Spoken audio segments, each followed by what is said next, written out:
You know, and we all have our 15 minutes of fame, and I'd like to take a couple of my 15 minutes to talk about the rights and the wrongs in the world of professional wrestling. And it is for the WWE Championship. This match is for the ECW World Heavyweight Championship. For the World Heavyweight Championship. The match and new NWA Heavyweight Champion. We appreciate you guys coming out and taking your time to support women's wrestling in America. This match is for the AWA World Heavyweight Wrestling Championship. Hello, ladies and gentlemen. Welcome to another edition of the Rights and Wrongs of Pro Wrestling Podcast. This is your host, Mr. Green, and we have got a lot to unpack in this particular episode. Not necessarily, all bad, but, there's just a lot of stuff that's floating around that we're going to have to talk about one way or the other. So let's get started. Of course, the bulk of this episode will rely and revolve around WoW, because that is what this has mostly become. This has become a review show for their weekly program, which airs in syndication across the country with various outlets and so on and so forth. Turn this heater away from me because it's making me sweat. And there's probably information you didn't need to know. Anyway, and this episode, with the ratings have come out. The ratings, which are supplied by Brandon Thurston and Russell Nomics. We're going to talk about that and the overlapping scope of the ratings from summer till now, because there is a trend, and is quite honestly is probably not favorable. And then we'll do the show recap and probably a watch along, and then we'll go from there. So let's get to what's going on. There's a couple of little side notes that I want to bring up, because even though WoW is the primary focus here, that does not mean that we do not talk about other women's wrestling just in general. So, let's start off with this. Tony Khan, the lover of championship titles, has decided to introduce a new championship into the ROH, the Ring of Honor pantheon, and that championship is now the Women's World Television Championship. Ordinarily, I would be ecstatic about this. I would be super happy. Now, I'm happy for the persons that are participating in it. I really am. But holy crap, how many championships does AEW / Tony Khan / ROH need? They've got so many. And, I was a fan of Ring of Honor, like a lot of people are, or were, I should say, because Ring of Honor represented the wrestling. Ring of Honor was, and it was so brilliant. I forget, who the brainchild of that was, but it was so brilliant. When everybody else was out there trying to become the next ECW, they went in the complete opposite direction and said, okay, we'll make this about just wrestling. And not just wrestling, but the honor built around it. Handshake before and after the match. And so when something crazy did happen, it was a big deal. Ring of Honor was great. Loved it. Of course, technically it went out of business. Tony Khan bought it. Hasn't really done a lot with it, in my opinion. It's alive, but it's not the same thing. It doesn't have TV anymore. It's pretty much behind a paywall.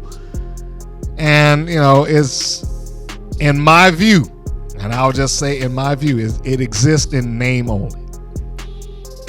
If you're having to do what the WWE did with ECW, in that we're just going to do tapings for this show before a SmackDown or after a SmackDown or Raw, whatever the case may be, it does take something away from it. I mean, and I'll be honest, there's portions of that ECW run that I'm perfectly fine with. The first month of it, when it seemed like it was going to have something, I'm okay with that. The first month, then it dropped off a cliff. But when Christian showed up on ECW, it became his own thing. It wasn't ECW; it was only ECW by name, but at least it was tolerable to watch. Ring of Honor is still tolerable to watch. I can't say that is a bad show necessarily. I mean, it's not like I watch it every week either, because it's behind a paywall, so I don't bother with it. But in any case, you know, my memories and the legacy of Ring of Honor aside, the point being of all of this is that they are now introducing a new championship, and that being the secondary title for the women in Ring of Honor, that being the Ring of Honor Women's World TV title. This was announced by Tony Khan, and they will have a tournament, and the names that are currently confirmed for that tournament is legit Layla Hirsch, the Girl on Fire Kiera Hogan, Lady Frost, Rachel Ellering, and Billy Starks. All very talented women, all of them. And I am interested in seeing who will become the champion on this. If I were going to make a bet, I would say legit Layla Hirsch. I think that she's my pick at least. I do love me some legit Layla Hirsch. She's a phenomenal wrestler. I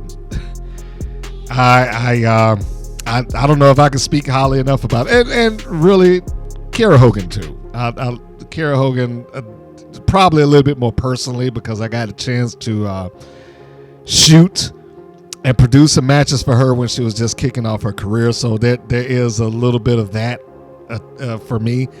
But the two of them, yeah, if either one of them won that championship, I would be very, very proud for Kiera Hogan. I would be happy for Layla Hirsch, but I would be very proud for Kiera Hogan if she actually gets, because she is somebody who she is a fan. She is an absolute fan, and I don't think that that could be understated.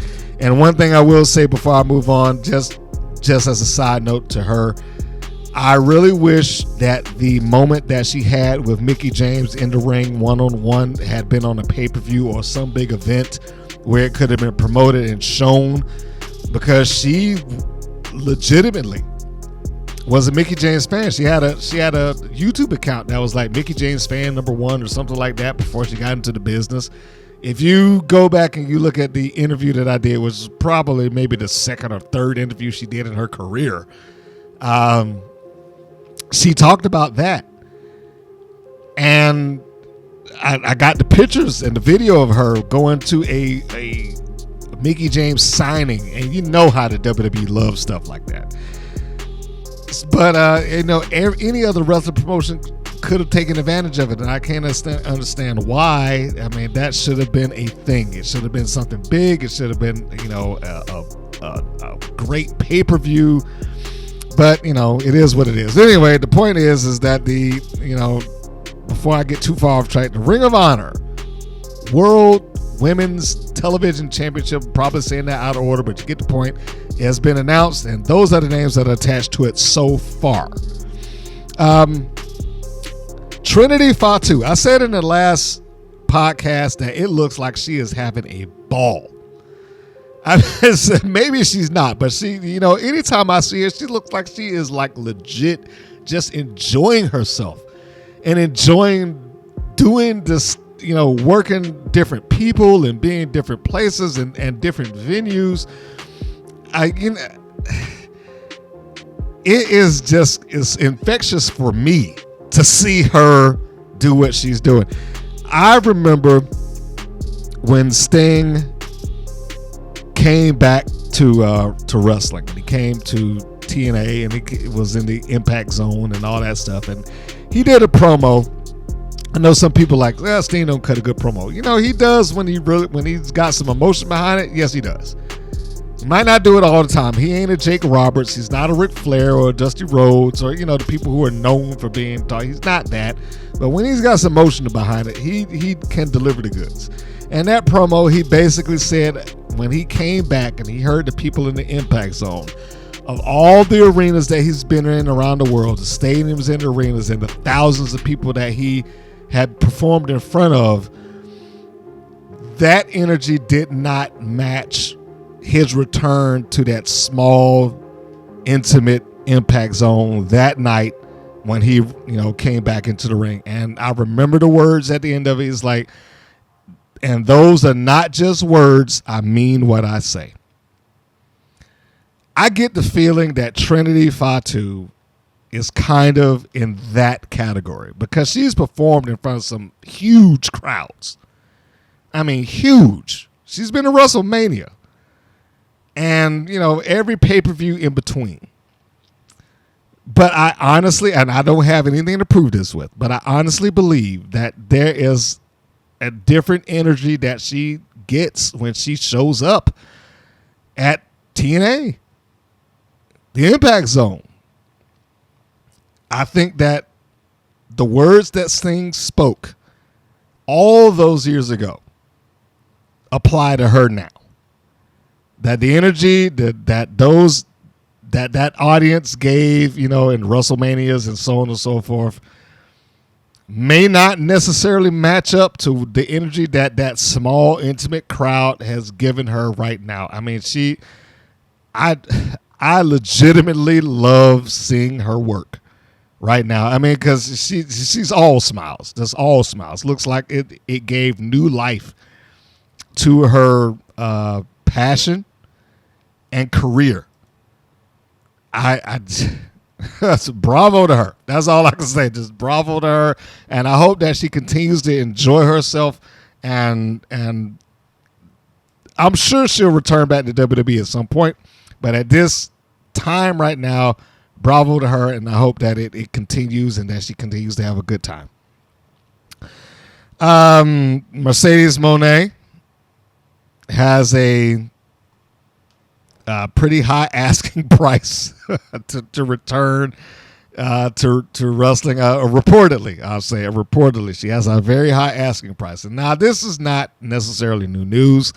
When she hit the independent circuit just in general, and she was doing appearances at conventions and whatnot, she had priced herself pretty exceptionally high. I don't remember what the actual number was, but she had almost essentially priced herself out. So the last reported news that Mercedes Moné had was essentially that she was asking for money above what Charlotte Flair had, which would make her essentially the highest paid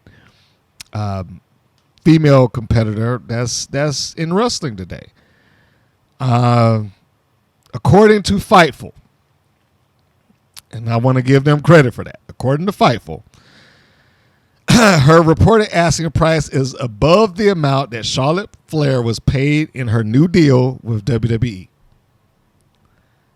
And I don't know if it's just a sticking point for her to be like, hey, look, if she's making $500,000 a year, I want 501 just to be able to say that I make more money than her.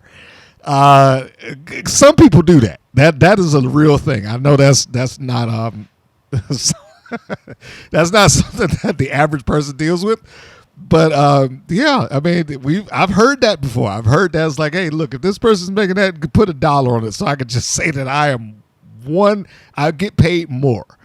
So they didn't announce the amount of money that she's got, and she's still a free agent, and she clearly has gotten people who are willing to pay for her. Most notably, of course, New Japan.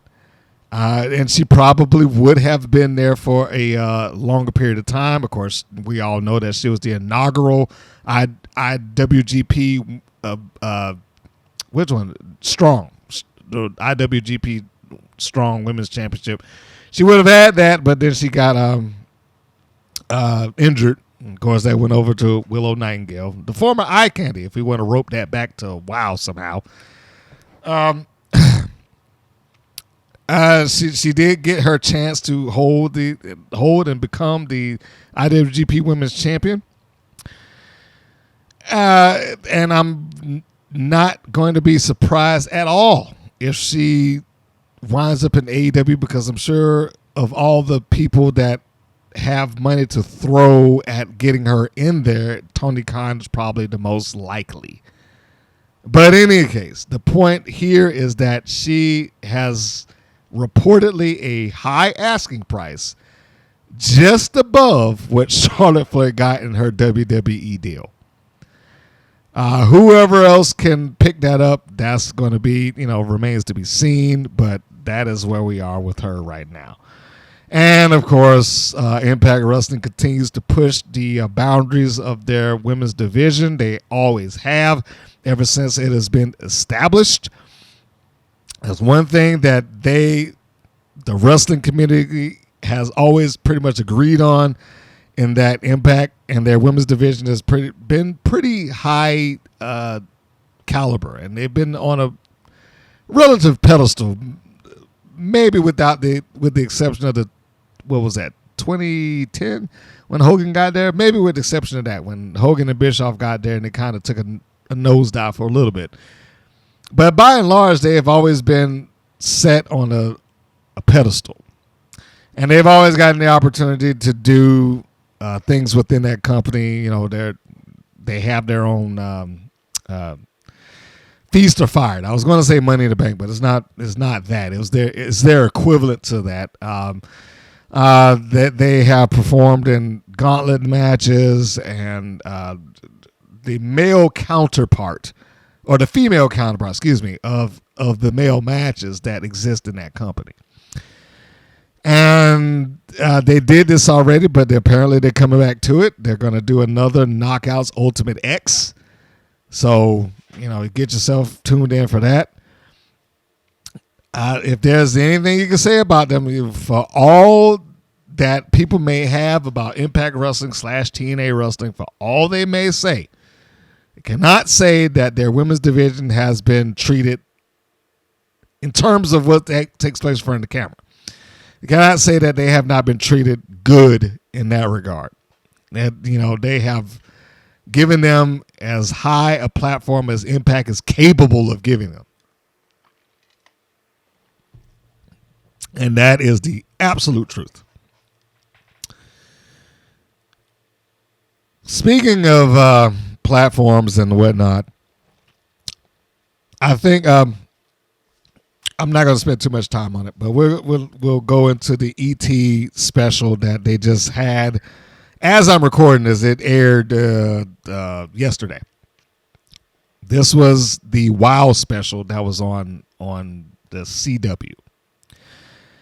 If you're not aware of it, it was called Inside and Ringside WoW Women of Wrestling, and the air date was on the 27th of December at 8 p.m.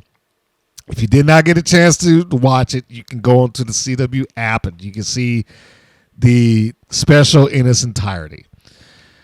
I'm going to read the press release, and then I'll go into the brief review that they had for the show.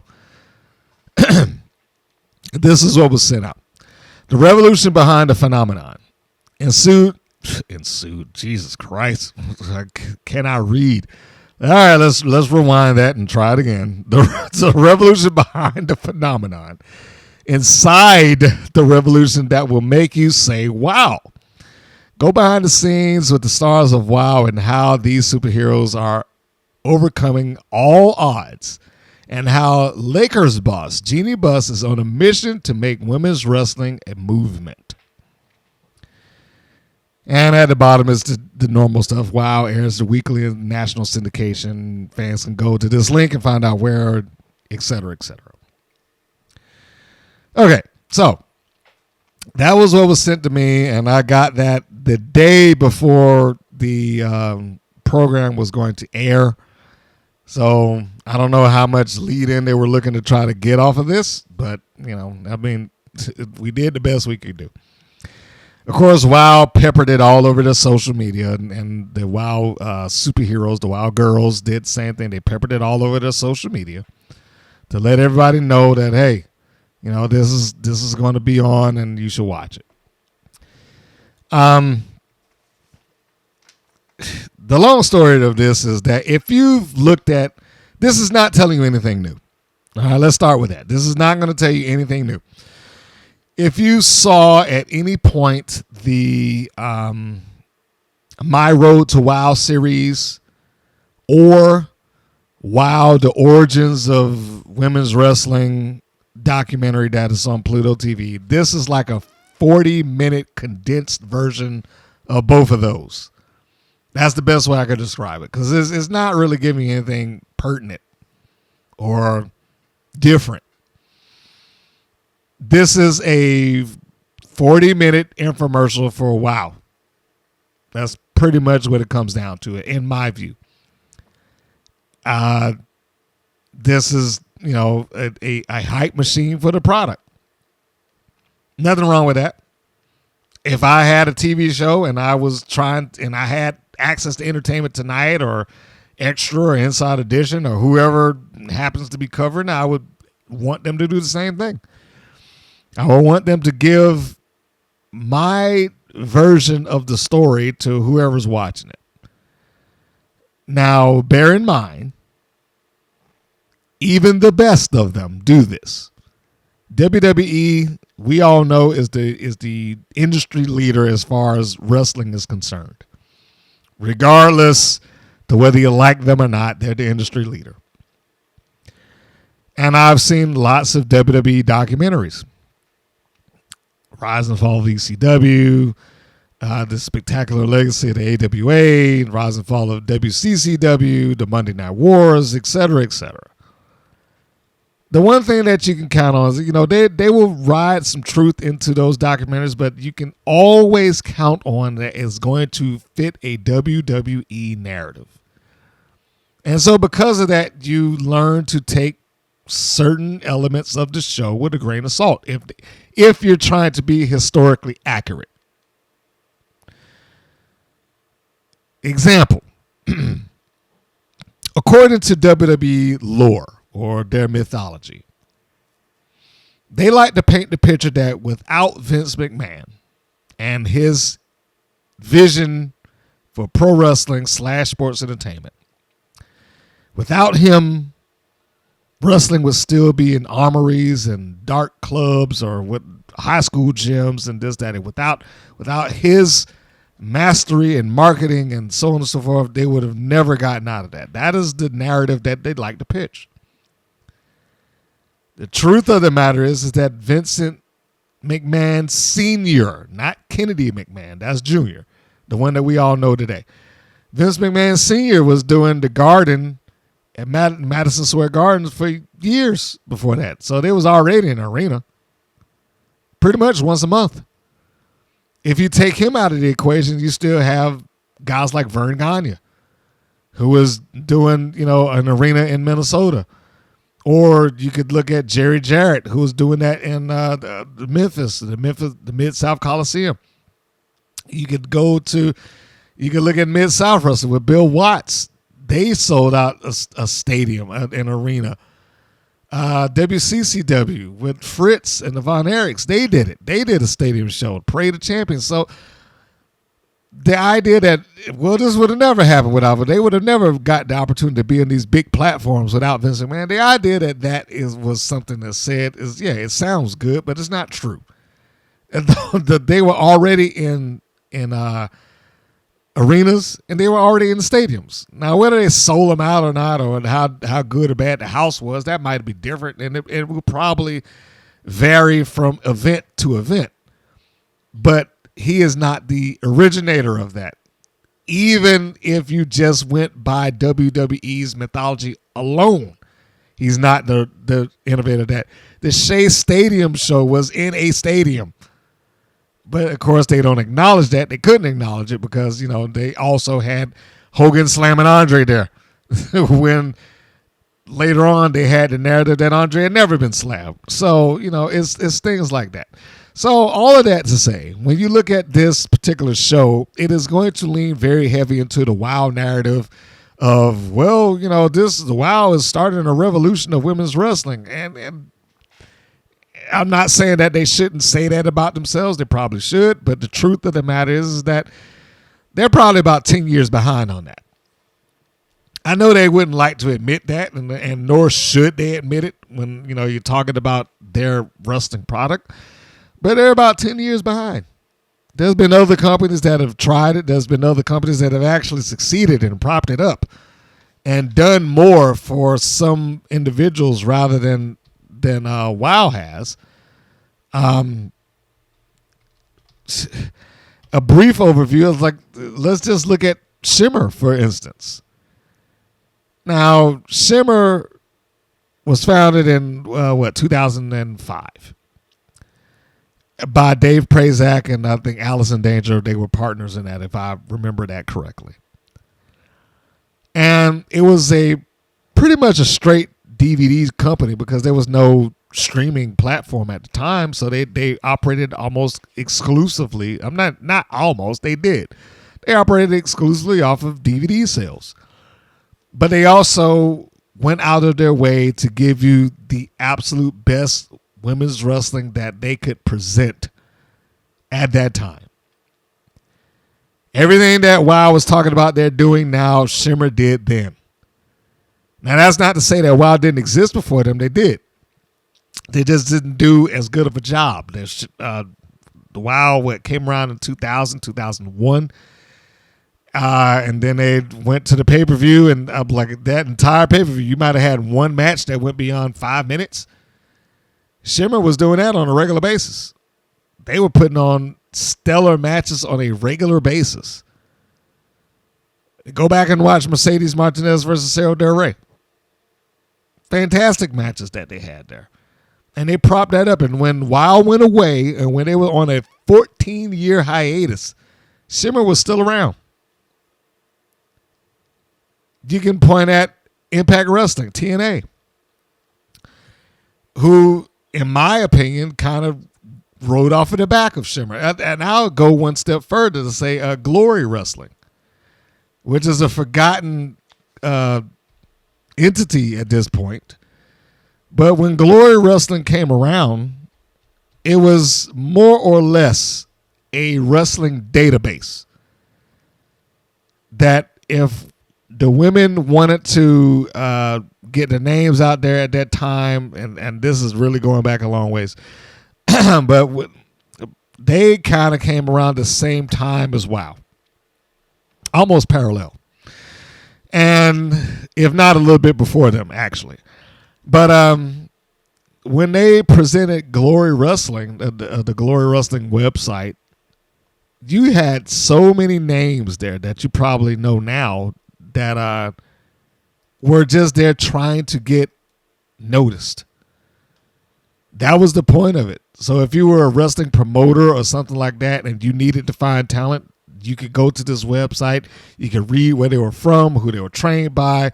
They had links to the matches and so on and so forth. They did a lot to try to get the women that were there some kind of attention to where, other promoters would give them the time of day or like, oh, I want to get this person or that person and so on and so forth.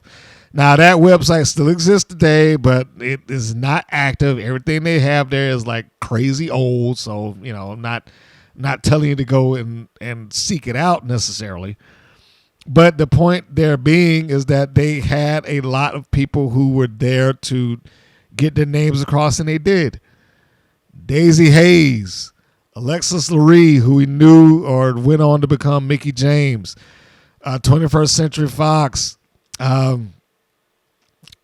Gail Kim is there, but she went under a different name. I think she's like Katarina, the Queen of Cats, or something like that. Cherry Bomb, who well, she stayed as Cherry Bomb. I think she changed her name at some point. I forgot. Melanie Cruz, the fabulous Firebird Phoenix, who we now know as the Beth Phoenix, and you can go on and on and on. There were a lot of people in a lot of different platforms that supported and propped up women's wrestling while WOW didn't exist. Melina Perez, who we just now know as Melina, you can see a ridiculously young picture of her there.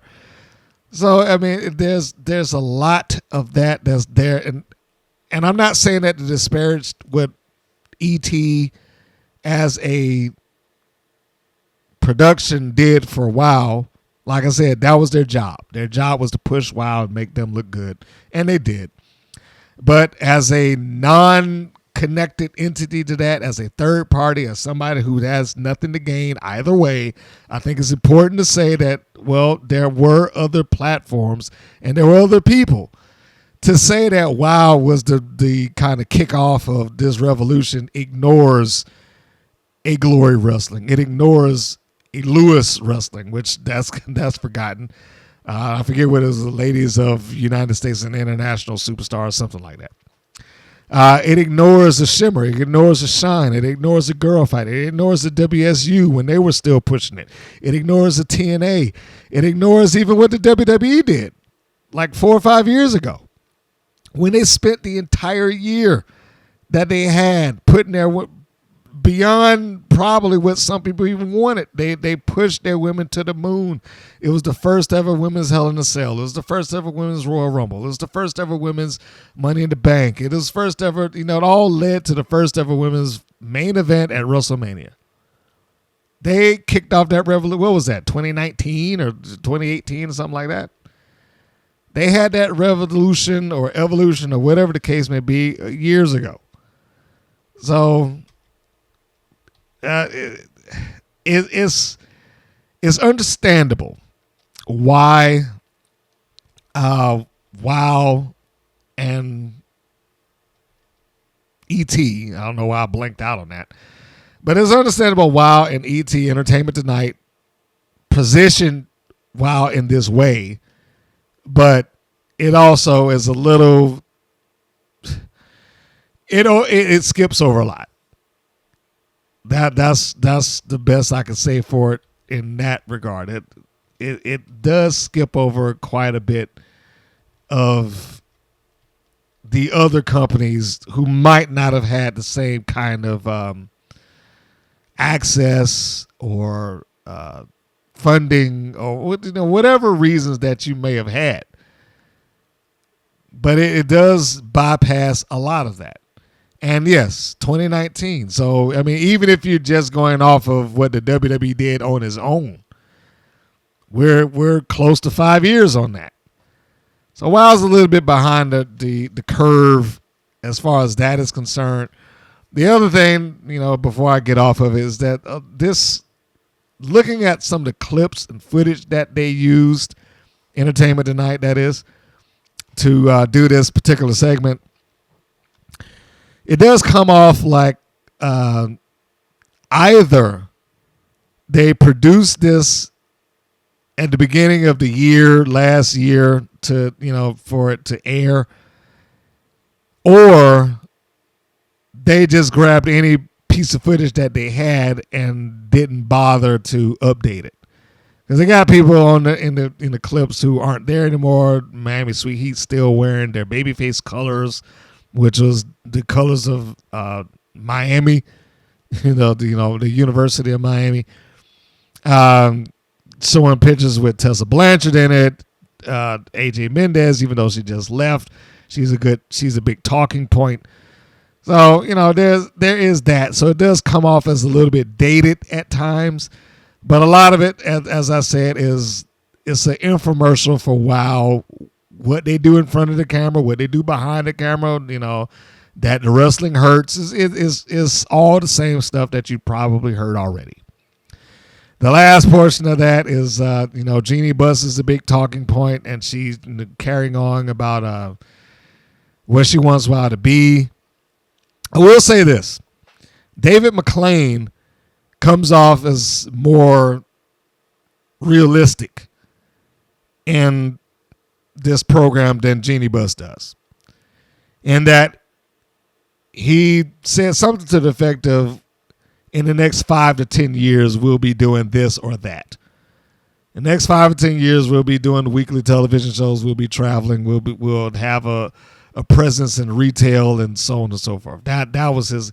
I was like, okay, well, 10 years, that's acceptable. I think you can manage that. But Jeannie Buss, I will just address that before I get off of it. Jeannie Buss's goals are a little bit more unrealistic.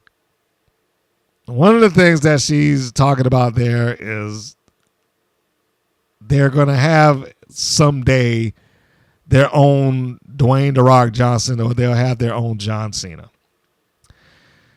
And whereas I can appreciate the effort and the idea that that's something that she wants, and she wants a star on her roster, the way that WoW is being produced and or booked at this point will make that impossible. If they stay on the path that they're on right now, that'll never happen. It'll never happen. And I am one of those people that tell you that it will never say never. This is one of them times that I'm going to break that rule. It'll never happen if they remain on the path that they're doing right now. It will never happen if they stay where they are right now. No one on that show gets to establish who they are. No one on that show gets to establish a personality beyond maybe a few talking points. No one on that show gets to stand out opposed to the next person. You have a few people who are kind of carving through that or attempting to, Gambino being one, Jesse Jones being the other. They like the beast, but I don't know if she doesn't speak strongly enough to get people on her side that way. The thing that she being Jeannie Buss is overlooking here is that those guys got the platform to actually express who they were. The Rock became The Rock. And even though people were supposed to boo him, he won them over with his entertainment value. Same thing with John Cena. He was a heel, but he won them over with his entertainment value. There's no one there on WoW's roster right now who can do that. All due respect to that roster, but and I should probably rephrase it. I'm not going to say that they can't. They don't have the opportunity to. So, Jeannie Buss, there's two things I disagree with her there. That one, she's going to have, one day they may have her Cena or their version of The Rock. Not if this doesn't change. And two, I know that this is all, the narrative here is that, I'm doing this for women's empowerment and, provide an example. And that's probably all very true. And great bravo for her and the narrative that WoW, or the WoW mission statement, great for them for doing that. But there are a lot of other places that are doing that too. The WPN, I'm saying my own thing. The WNBA for one. The WNBA for one. They've been pushing that narrative for, when did they start this? In 96? Or just after 96? It's been a long time. And they've been doing it. And it's uphill battle. It is an uphill battle, and WoW is not going to be any different. They did mention in the documentary or this particular special that she has been paying for this, or she did. I'm not going to say continuing to, but that she paid for this out of her own pocket to support. How much of that will she'll do? We don't know, but she clearly has an idea of what she wants with it. But if she is not willing to, and her, Dave McClain, Selena Majors, and whoever else is in charge of booking, if they're not willing to make a star or put the spotlight on somebody who has star potential, that will never take place. And they need to just accept that. They either need to change it to where they can do that or just leave it be. But there is no in between to that. This is not going to take place if they don't do something to fix that. And speaking of doing things to fix it, I think it's time to go into the ratings of the show. Now, bear in mind, as I said at the beginning, this comes from WrestleNomics, Brandon Thurston, who compiles these ratings. But I also have ratings from about 3 months back, roughly. And I'll talk about some of those momentarily.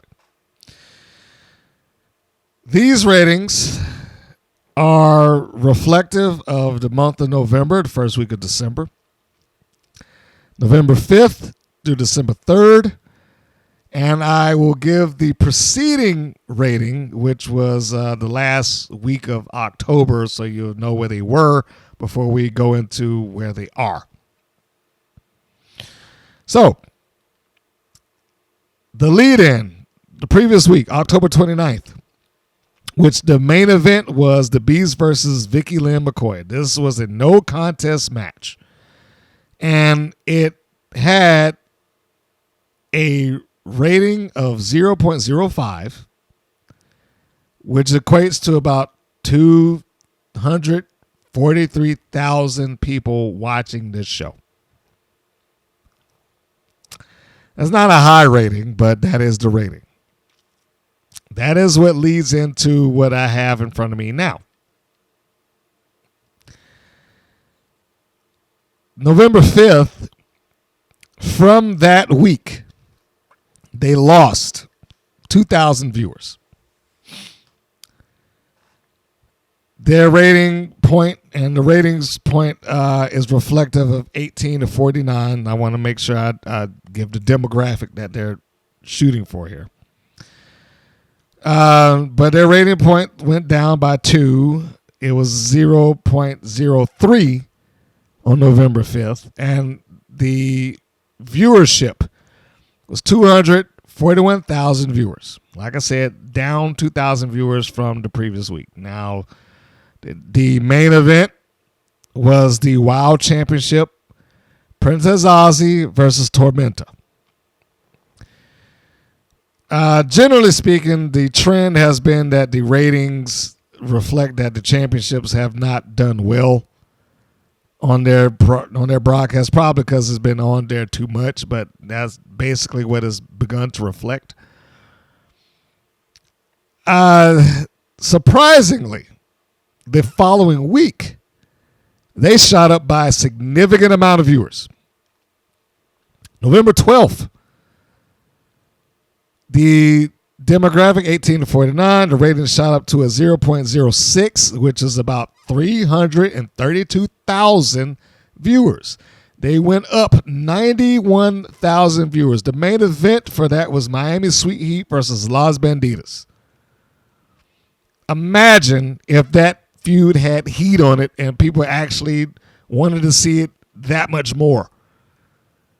But somehow, I will admit to you, I am absolutely shocked. Absolutely. Although I'm not shocked about what happened following that.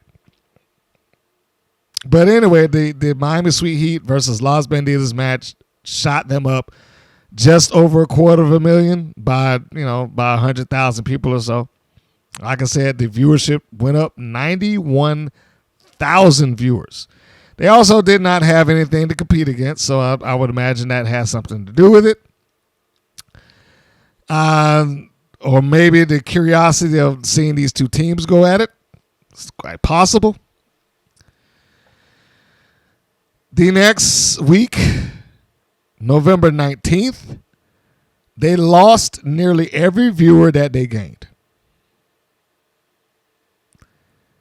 The demographic, like I said, 18 to 49. The rating, 0.05.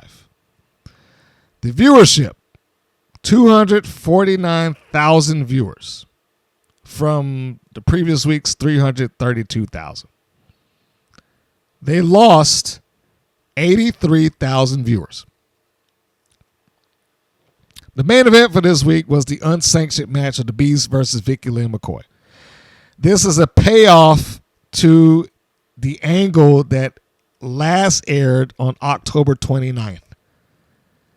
That is 3 weeks prior to this.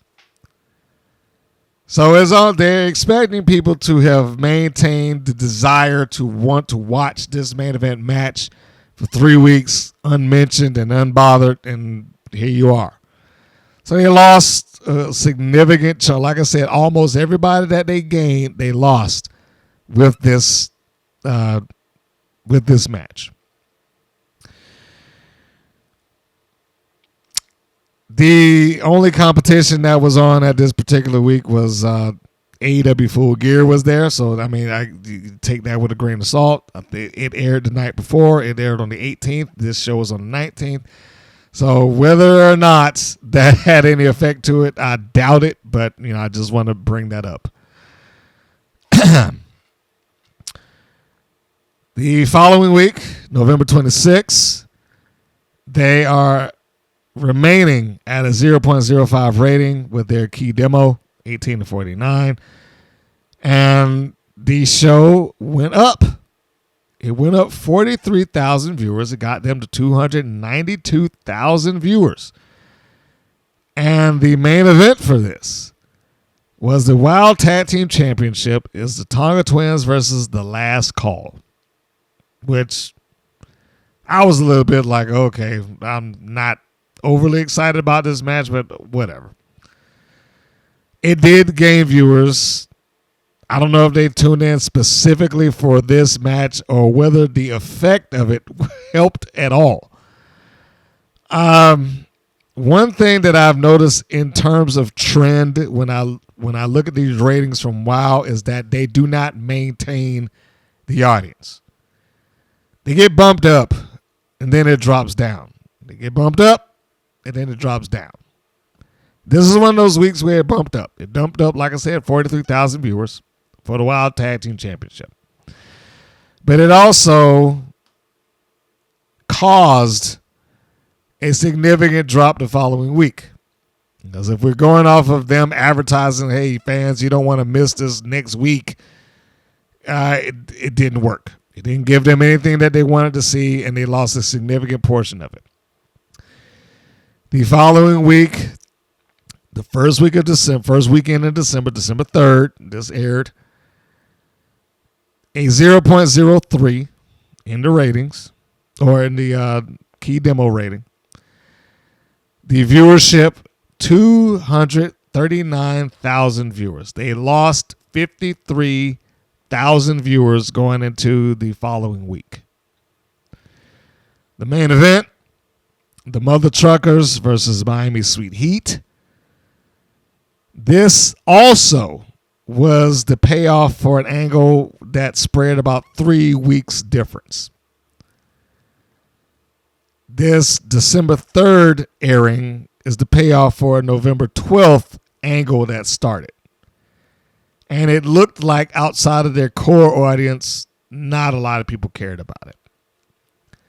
Just seems like, it just, their fan base, their core fan base is going to watch it. And from what I can ascertain, about 250,000 viewers seems to be the WoW average on viewership.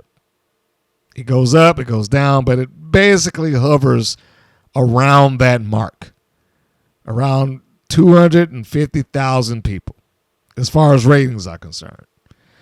It's been about 20,000 people less. It's been, maybe a little 20,000 people more, but that seems to be basically where they are overall. Now, that said, I just want to go and address some of the ratings that they've had since the summer. If you go back to October, the highest rating that they had that month was 312,000. The main event for that was Princess Aussie versus Penelope Pink. But the rest of the month, 277, 270, 255, 243, again, we're more or less hovering around that 250,000 mark, which I think at this point is safe to say that is the core WoW audience. Probably, the people who are going to watch that regardless of what WoW does, regardless of who's in the main event, regardless of how it's presented or what have you. The ones that I say that go onto WoW social media and they're constantly, oh, this is great. This is going to be fantastic. I love you guys. You're the greatest wrestler in the world. All of those things. That seems to be the overall group of people that are watching WoW. Preceding that, there are ratings that actually did much better. I'm going to get into my notes here so I can give you an accurate pronunciation. Give you an accurate count on what they had and what they did and all that stuff. Because there is a record high that WoW has as far as their ratings are concerned. That record high is 428,000 viewers. Now, that happened on August 20th.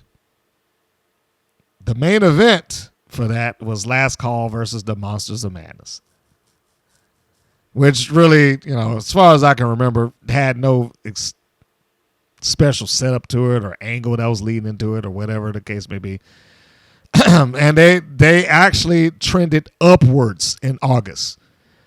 The first week in August, they were at 240. Then they trended up by 117 people, got up to 357. Then they trended up again with another 71,000. They got to this show. They got to 428,000, almost 500,000 viewers in August. And then from that point, they started trending down. 428,000 is the record high. The following week, they lost 153,000 viewers, went down to 275, remained at 275, went down to 264, 256. They got up again, and then they dropped back down again by the time they got to September. So I think, as I just said, I think it's safe to say that at this stage, we've identified what the standard or the hardcore WoW audience is. And that standard / hardcore WoW audience is basically built around 250,000 people. Although I hope that they do not continue to trend downwards, but it is a very, very real possibility that they could trend down more and lose more people. They've been good at keeping them around 250-ish thousand fans as far as rating is concerned. But I think they need to do something else if they're going to try and get out of this. They can't just rely on that. I mean, now if Genie Buzz wants to just fork out money to keep them on the air regardless of what they do ratings-wise, that's one thing. But, and that's the benefit of being a millionaire or a multimillionaire, is that you can do things like that. The average person does not have that luxury. The average company does not have that luxury. At this point, you might as well just say the Lakers are paying for WoW to exist. That's probably the best way that you can put this at this point. The Lakers are paying for WoW to exist. Probably alongside the LA Sparks, but they're paying for the WoW to exist at this point. That's what happens when you have multi-million dollars coming out of one thing. They can just funnel it over to the next. Now, how long is that going to happen? Who knows? But that's where they are right now. Those are the ratings, and that is where they are in terms of just average viewership. And I would hope at this point, either someone in the back or Jeannie Buss herself would pay attention to that and say, we need to do something to change this before it becomes a problem. I don't think it's a problem just yet. If it were, they're certainly not going to admit to it. If there's one thing that their run on Access TV has taught me is that they will say whatever it is they have to say to the public, regardless of whether they believe it or not. Like, yeah, we love WoW, and WoW's not going anywhere. It's been great for us, but the second that changed over, no matter what they said good, if they didn't want it, so they got rid of it.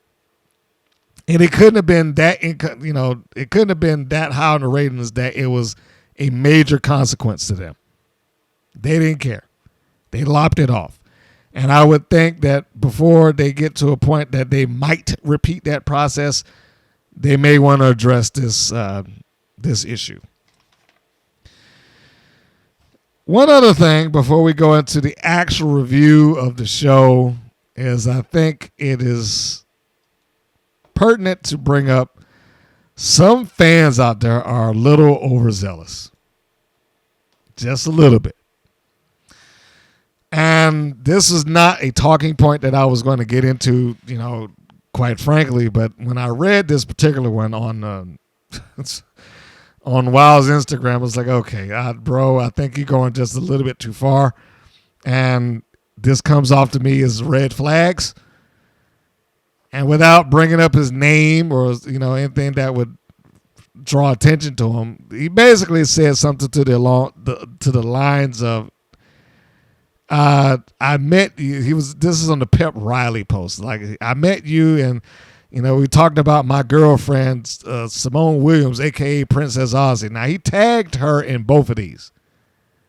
Simone, I think Williams is the last name. But anyway, he tagged her in both of these. It was like, and she loves me. I'm like, oh, this is not good. Now, I know some people are like, oh, yeah, he's just saying some stuff. No. This is how this starts. When they allow people to just be delusional like that, that becomes a problem. I'm not saying that he's going to be a danger. I'm not saying that he is a danger.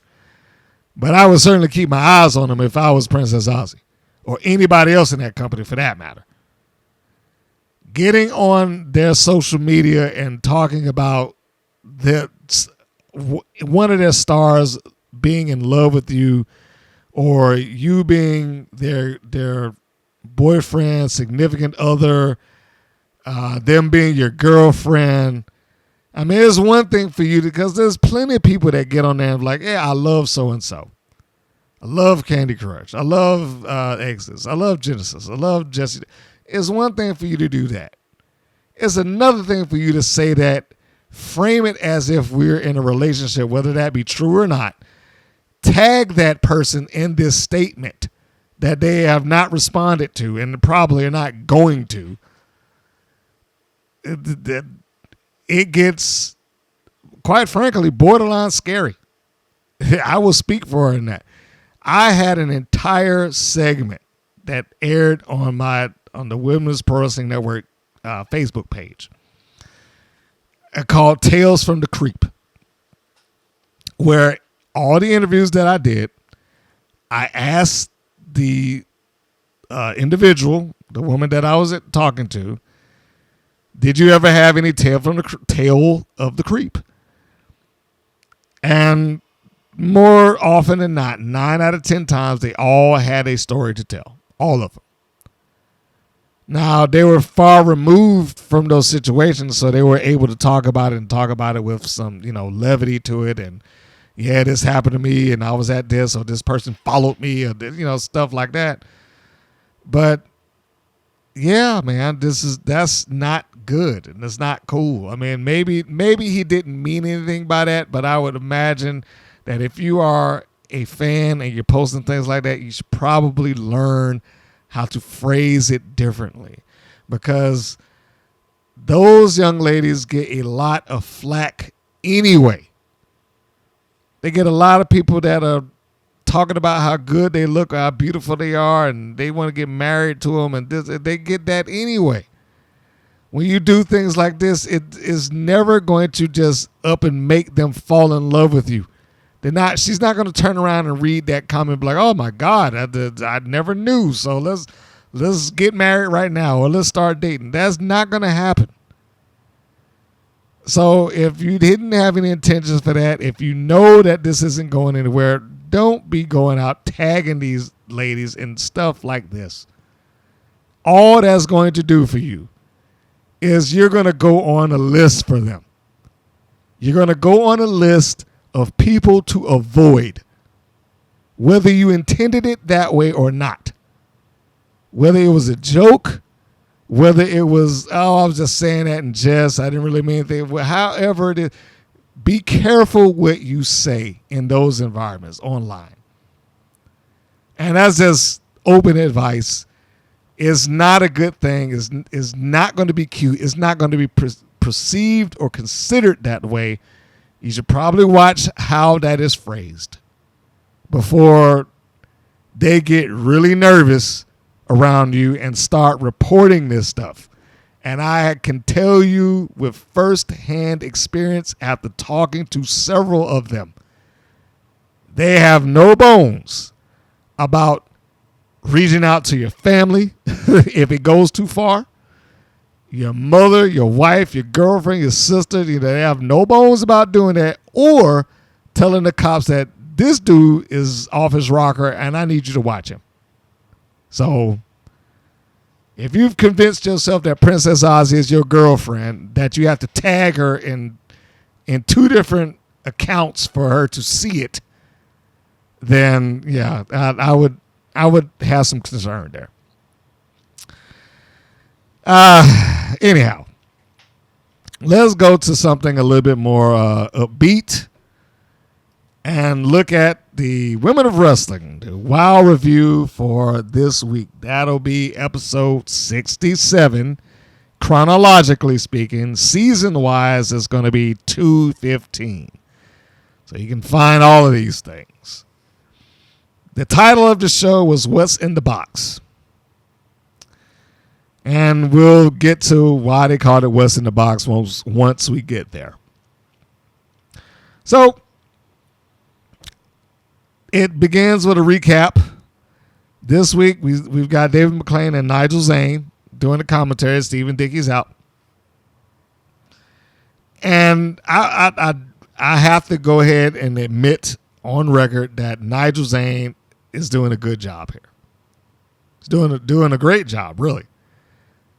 He projects so much better.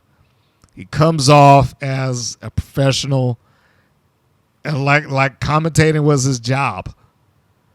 Whereas, I hate saying this about Stephen, that Stephen Dickey did not establish a tone or style. I've said a couple of times that he is pretty much a shadow of David McClain. Not that he tried to talk like him or sound like him or emulate him, but in terms of content, he didn't vary away from what David McClain talked about all that much, if ever.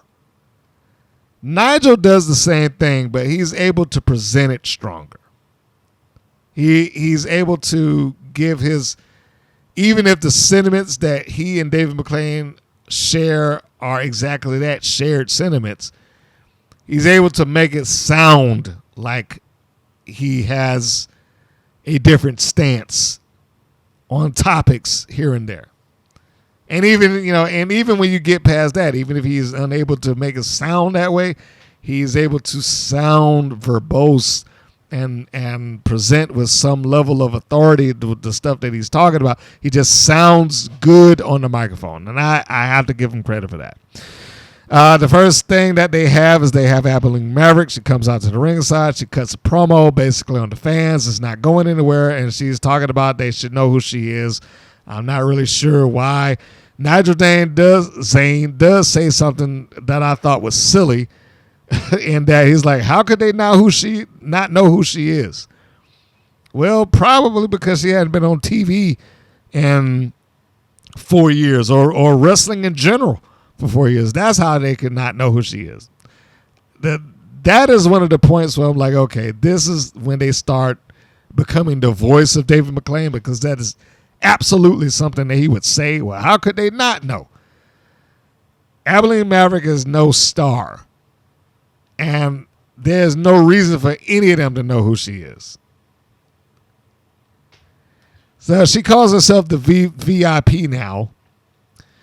Hopefully she will stick with that rather than the governor's daughter, because as I said in the previous podcast, what does that even mean?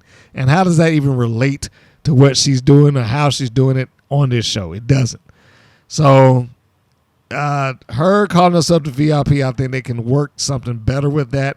It would be much better if they can actually work it and is used opposed to just a nickname. It comes to a recap of Amber O'Neal returning to WoW and joining up with Jesse Jones and then beating up on Americana. So there's a little bit of, hey, this is what happened the previous week, and picking up from that. The first match that they have is Adriana Gambino taking on Katarina Jinx. My first note that I have here is Jinx a babyface now. The last time we saw her, she was clearly a heel. And now without any sort of rhyme, reason, or explanation, like WoW tends to do, she's back in this arena, and now she's, happy and more fan-friendly, shook hands with somebody there. I don't know what she's supposed to be heel. She's supposed to be babyface. I think she's just defaulted in being the babyface here because she's up against Adriana Gambino. I don't care for the flipping back and forth of these personas. I stick with one or the other. Although I'm sure, as I said, that look, some people there come and they're just there to be to do the job. Katarina Jinx is that. She's there to do the job. Nothing wrong with that. I just wish that they did not waste time doing vignettes to introduce these people like they're supposed to be stars when they're not. They're not supposed to be stars. They're just there to facilitate a win for their opposition. And they need to just go ahead and accept that. The match starts out with Adriana Gambino charging in, following Katarina Jinx, and Jinx is, rolling around and crawling on fours and rolling through, evading her. When she does get up, she tosses a couple of kicks at Gambino. Gambino sidesteps and dodges 2 or 3 of them before she rolls out to the floor, does the heel thing. And she's like, oh, hey, no, wait, what's going on here? And, talking to the crowd and like, I'm not messing around with this. When she's trying to get back into the ring, Katarina Jinx lunges at her a couple of times, getting on all fours. And Gambino does the smart thing. She grabs her arm and just like drapes it over the bottom rope. There are a couple of points in the match where Jinx is in control, but by and large, this is a match for Gambino. Katarina Jinx at some point tries to do the walking on the ropes. I cannot say old school for her because she's just starting it. I mean, and even though it's old school for The Undertaker, he didn't invent it. He got it from the spoiler, and even he has admitted that, and so have the commentators. So Katarina Jinx is doing a gimmick that has been around for a while, the walking of the ropes. Or at least she started to before Gambino does the smart thing and he just yanks her down, which I thought was great. I have said that she looks like a star, Gambino that is, and I stick with that. She looks great. Looks like a star. And after she gets her down, gets Katarina Jinx down, the match becomes a showcase for Gambino. Works on the arm a little bit, even though that's not the thing that would ultimately give her the win, but she works on the arm a little bit. Knees, leg drops, things of that nature. Katarina Jinx does get to fight back at some point, but to no avail. Ultimately, this match ends with, I guess what she calls the chef's kiss. Gambino hooks her up into her cradle neck breaker, drops Katarina Jinx. Hooks the leg, 1, 2, 3, and we're done. It was a fine match, but it was a squash. However they want to try to relate this was a squash. Gambino cuts a promo after the match, addressing her undefeated streak. This may be one of the more poignant promos that WoW has had in recent years, because at least there is a narrative there. She's talking about what has been going on with her, that she is, what is she, like 5 or 6 or no? But the point is, she's like, I lost count how many times I've won. I'm sure she hasn't, but the point there is that she has an undefeated streak. And it is addressed. And she brings it up. She talks about Dave talks about it to David McClain, and when am I going to get my title shot? This makes sense that Gambino would keep pushing this narrative. Why am I fighting these losers when I should be wrestling for the championship? Now we know she's not going to do that at this point because she's a heel and Maverick is a heel as well. So I doubt that we're going to see Gambino get to that point where she gets a title match unless they're going to do what WoW does and just flip her babyface inexplicably. This goes from the match to a backstage segment with G.I. Jane and the Classmaster talking in the hallway, and they're talking about the Trios tournament and that there's a new member or another member, I shouldn't say new. There's another member who's potentially there that's going to join, and they can go out there and win the title or the trophy. As they're talking, Exodus walks up on them, and this is, like, hey, you guys can't win because Exile's going to win. And, the entire point of this segment is to put over their Trios tournament or their 6-woman tournament. Okay. The only thing I was really happy about here is that they chose a different location. But as sure as I said, all right, great, they got a different location here. They go right into the next segment, which is right back into the WoW staircase. So we got Coach Campanelli and Ariel Sky talking at the bottom of the WoW steps, and then Goldie Collins walks up and starts talking to them about, how good she is. And, same song and dance that every other wrestler has on here. How good I am, and I'm the best in show. She has to speak in her puns. And this is played up for absolute comedy. One of the things that gets me about this, and maybe it's just a pet peeve of mine, is that David McClain will not shut up during these segments. He keeps talking over people, trying to explain what the segment is when he don't need to be explaining it. Wait till they're done and then talk about it. But he won't do it, so, it is what it is. How am I supposed to take Goldie Collins seriously when she's doing absurd things like this? How am I supposed to take her seriously? I see you talk about the best in show and all that stuff like that. And as she starts talking, Coach Campanelli whips out her whistle. And just to get her to stop, she's like, whatever it is that you're talking about, I'm just not interested anymore. She used the whistle to kind of break it. And then Goldie Collins pulls out her whistle, which no one hears. Why? Because it's a dog whistle. Ha, ha, ha. And then she explains that. I was like, of course you can't hear this for dogs. And then she blows it again. And then you'd see Ariel Sky like rubbing her ears like, oh, okay, well, it's for dogs, so she can hear it. It's more dog puns and a very low bar attempts at humor that's going on in this segment. The other thing that I wrote here is that when are we going to get the inevitable Goldie Collins versus Katarina Jinx match? When are we going to get the inevitable dog versus cat match in this company? Because that is coming. At some point that match is going to happen. So anyhow,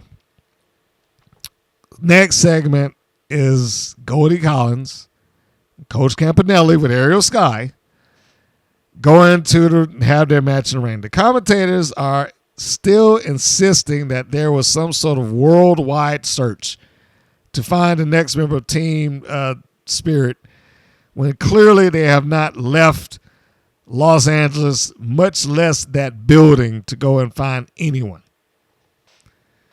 But, I guess they have to still sell the idea that, oh, we've been traveling the world looking for the best talent that could possibly be here. This is absurd. This is the worldwide search is absurd. Not only is the worldwide search absurd, but the match is probably not that much better. I mean, it does have its moments, but it's another insanely short match. It's probably about 4 minutes long, and this comes off to me, and I will only say for me, like an exhibition rather than a competition. It's like just an exchange of, I'm going to do this, you do that. And the reason that part of that exists for me is the spot that Goldie Collins does in the match where she does a leapfrog. Well, not a leapfrog. She hops over a Coach Campanelli that's laying down on the mat. And the moment she hops over her and she's facing the hard camera, she stops what she's doing to start talking to who knows who. Just immediately stop mid-run, like, I'm the best and I'm Goldie Collins, whatever she's saying, because I can't read lips at that distance. And then she gets caught in the roll-up. Why would you stop in the middle of a match? I mean, if this were real, if this was some sort of competition, if you were going off of the idea that this is supposed to be a legitimate wrestling contest, why on earth would you just stop and start talking to nobody? What was this for? It was just humor for humor's sake. That wasn't funny. And speaking of humor, at some point in the match, Goldie Collins grabs the hair of Coach Campanelli and walks her around like a dog. I was just, okay, come on. That was how I legitimately felt when I watched this. Like, God, really? You got to take her while she's on her hands and knees and grab her hair like it's some sort of leash and walk her around. And the thing that got me about this match, despite the fact that I knew that it was never going to be a win for Goldie Collins, is, it was easy to see that Coach was going to win this. There was no doubt in my mind that Coach was going to win this. Wild does a very bad job of getting you to believe in somebody one way or the other. It's just a norm for them. Like, I know they wanted you to believe in, say, Spring Break 24/7. But for what reason would you believe in Spring Break 24/7? Why? Why would you ever think that Spring Break 24/7 was capable of winning a match based on how they've been presented on their own show? Why would that even cross your mind? And this is one of those moments. It's like, why would that ever cross my mind when they have done nothing to get anyone to believe that this team or this person, or this individual, whoever, could possibly win? Campanelli wins with her buzzer beater. It's not a really much about the match that you can go into beyond that, but yeah, she wins with her buzzer beater. It was pointed out to me because for the life of me, I was like, I don't know where they got that outfit from for Goldie Collins, but it looks really familiar. And then somebody said, yeah, it looks like so-and-so from The Boys TV show on Amazon. And I was like, that's it. That's it. She looks like the young lady on the show. God, I can't even think of the name of the character right now. Shoot. I should have wrote it down. But yeah, she reminds me of the character on the show. Same color scheme, is just a little different, just enough. I want to say, was it Erin Moriarty? I think that's the character name. No, that's not the character name. That's the actress name. Sorry. What was it? April, January. Annie January. Good Lord, I'm just getting all of that messed up. Anyway, there you go. Annie January is who she was on the show, and the outfit looks fairly close to that. I couldn't name it for the life of me. It looked familiar, but I could not name it. It was just fortunate for me that there was a guy that was in the hub at work, and he's a real big comic book fan, and he watches all of those shows, and he looked at us like, oh yeah, her outfit looks pretty much like Annie January. I was like, that's it. Boom, that's who it is. So yeah, I can say that her outfit is probably very much inspired by Annie January. Now, what that has to do with dogs, I don't know. Her name pretty much gets that, and surprisingly, he didn't even connect that her name was like, okay, Goldie Collins is like a collie and a golden retriever and a collie kind of slammed together for a name. I don't know how he missed that, but I guess in his view, like, how did you miss that? She looks like Annie January, so I don't know. Coach after the match makes an announcement like, hey, this is something that you're going to want to stay tuned for. I'm not going to do it right now, but I'm going to come back out a little bit later and we're going to make the announcement. It's like, all right, fine, whatever. I was almost certain of like, this is not going to be any big deal. And it wasn't, but we'll get there. The next segment had the new team of Sugar and Spice, the Mighty Mites, doing a backstage promo, and they're speaking in a lot of flavor puns, like we're going to spice things up, and like, the same thing that you expect out of everybody on WoW. It wasn't a normal video package. It was more a promo than a video package, but the highlighted comment that I have in my notes is, could they win? Because under normal circumstances, if they had any promo or video package preceding their match, it is a guarantee for a loss. And it is good to know that WoW has not changed a damn thing. After they did that segment, Last Call cuts a promo at the bottom of the infamous WoW steps. And they're still claiming to be number one contenders. How long is this supposed to carry on? They've been beaten clean by the Tonga Twins twice now. Granted, the victories are like weeks apart in terms of broadcast, but how long are we supposed to carry on with this? It's not like there's even a disputed finish with the match. I would understand if they had some level of dispute, but it's been 2 clean wins. Why are they even in the mentioning that they're no one contenders? They definitively lost. They should not even be in the conversation for a title match. And hopefully they're not. This brings in the Mighty Mites. Now I'm going to stop for a second and I'm going to go back to what I talk about with WoW and when they do things like this. So last week when we saw them being introduced, now bear in mind this is their debut match, so you knew that they had to lose. Last week when they brought them up, or when Dave McClain brought them up and they showed the graphic on the screen, it's like, next week, fans, is the debut of the Mighty Mites. You don't want to miss it. Like they were a big deal. Never seen them on the show, but he presented them like they were a big deal. Got the graphic and all that stuff, and he's talking it up. And then we have them do their promo, like we're going to provide some spice and flavor to your life and yada, yada, yada.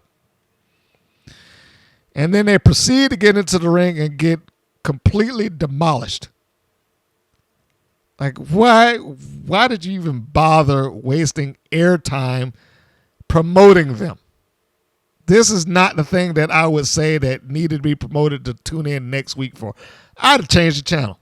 If I looked at this and I saw this match, that he hyped up like it was some sort of big deal, I would have changed the channel off of this. And I wrote that down. I was like, this would have made me just flip the channel. This is a ridiculous match. This is nothing to make the Mighty Mites look like they were worth anything. I'm not even sure that they should go by the name the Mighty Mites, because when they come out to the ring, yeah, they were referred to as the Mighty Mites, but from that point on, it was just sugar and spice, sugar and spice, sugar and spice. So like, well, just make that their name. And this team is ridiculously tiny. I mean, ridiculously tiny. They got to be like 4 foot something. 4'9", 4'10", but they cannot be 5 feet. They can't be. They are so small. And Last Call plays that up completely. Like they are literally treating them like kids, like you would a child. They're taking swings at them while both Wrecking Ball and Randy Del Rey have their hands on their foreheads, holding them back, showing them that they have absolutely zero chance against them whatsoever. And it's not like that narrative changed anywhere in this match. They were just thrown around and abused and shown to be absolutely inferior to this team at nearly every turn. So why did they get some sort of promotion like this? Why did they get graphics? Why did they have these promos? Why did they do that if the best that they're going to be is a job team? And let's be honest, that's all they're going to be. That's all that the Mighty Mites are ever going to be in this company. If they started off with this here, they're not going to get any better. The best that they could have done for this team is reverse the main event. Put Last Call in there against the Tonko's for a final time and just be done with them, which, they should have been done with anyway. And have Los Bandidos go up against them. So at least Los Bandidos would get a win. The Mighty Mites wouldn't be in there with a team that is completely towering over top of them. And Bandidos could probably have gotten them a better match and made them look better for at least a period of time before ultimately polishing them off. The Mighty Mites did do nothing. They did nothing relative to that. And just the fact that they had them at a position where Del Rey and Wrecking Ball are holding them by their forehead while they're wildly swinging like two idiots, like let me go, I'll kick your butt, neither one of them thought to back away from their hand or swat the hand away or nothing. Just like two kids against an adult, and an adult that just didn't want to hurt them. Like, okay, kids, calm down. That's what it looked like. Why would you ever take this team seriously? Why would you ever take this team seriously? And then what's worse is that you had David McClain trying his best to hype them up like there's something. Well, they got to be careful because they're high flyers and they'll do such and such and this. Okay, yeah, they were high flyers, all right. They flew high into a punch in the mouth when they came off of the ropes and tried to go through try to do it like a suicide dive. They both flew directly into a forearm shot. This is ridiculous. This match was absolutely ridiculous. I had somebody sitting in the room with me while I was watching and did not know who this team was, okay? Did not hear the name, did not know what they were. First thing out of her mouth, who are they supposed to be, ketchup and mustard? Based on the fact that they got this bright red and bright yellow outfit.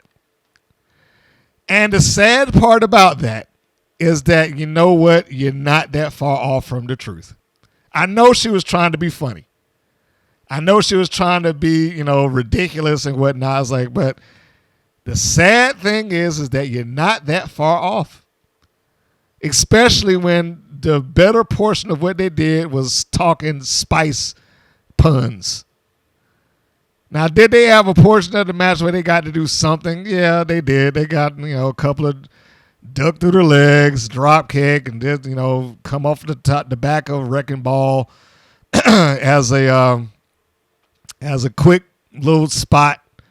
I don't even remember which one it was that did it. Probably Spice. But really, who cares? It doesn't make a difference. They're probably two talented young ladies, but this was not the way to introduce a new tag team if you had any intention of getting any mileage out of them. Having them look like just two job.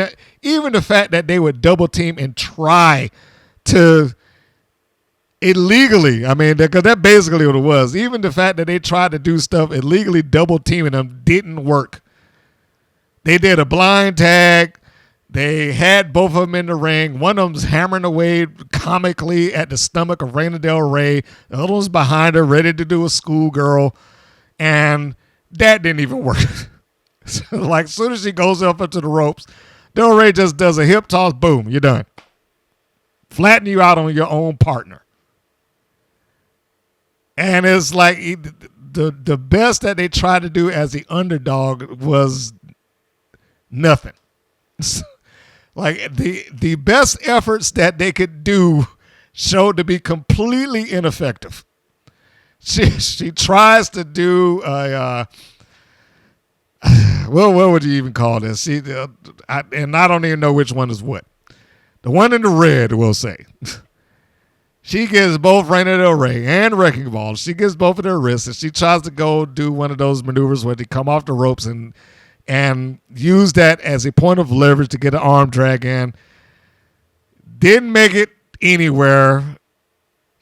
Neither Wrecking Ball nor Del Rey go down. They both yank her right back up and toss her throat first into the ropes. I'm like, come on. They might as well, this would be the equivalent of back in the day if the Crockett Promotions said, all right, then next week, guys, it's going to be the Mulkey Brothers against the Legion of Doom, and it's going to be great. Or if they had the Conquistadors taking on Demolition back in the day, and it's going to be a main event anywhere in the world. No, it's not. Sorry, it's not. You might like them personally. You might like the Mulkey Brothers. You might like the Conquistadors, but they have been presented as a team that is there to lose, and that's what they did. That's what Sugar and Spice did. They were a team that was there, presented to lose. And you got people that are on their site like, oh, this was an awesome match. No, it wasn't. It did fine, but it was a job match. This is one of those matches that I would have saw on a Saturday morning back in the day, back when they still had squash matches. The only difference is that the squashies were people that had a name attached to them.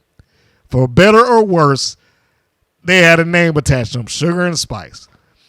But it's just a squash.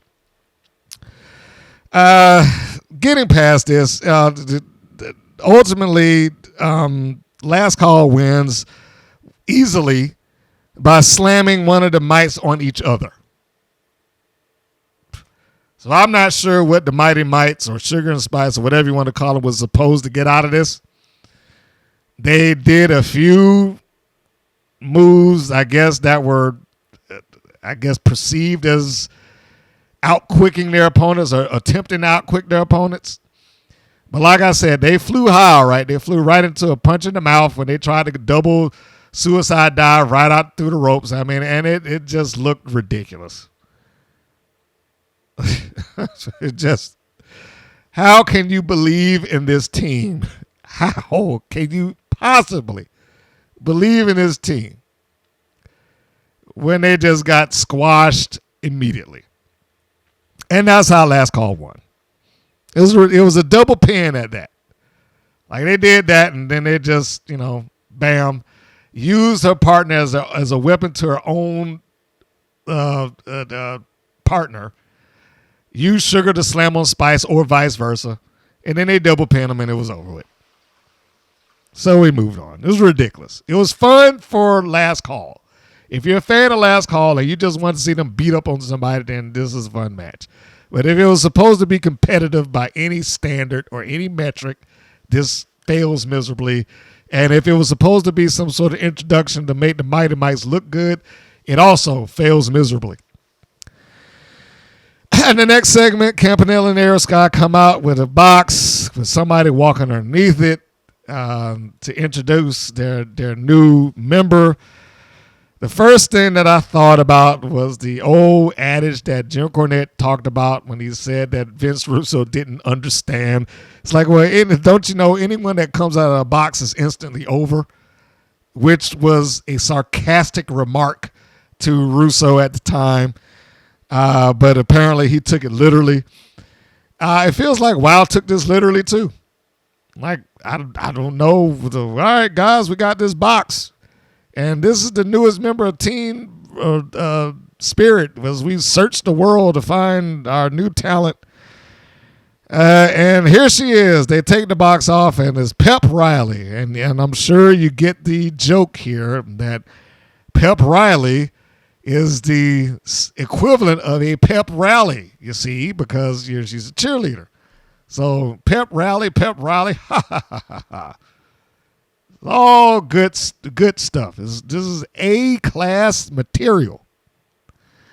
So Pep Riley is there, and she is the new replacement for Randy Rah-Rah because as good of friends as they are, they let this woman disappear without attempting to look for her whatsoever.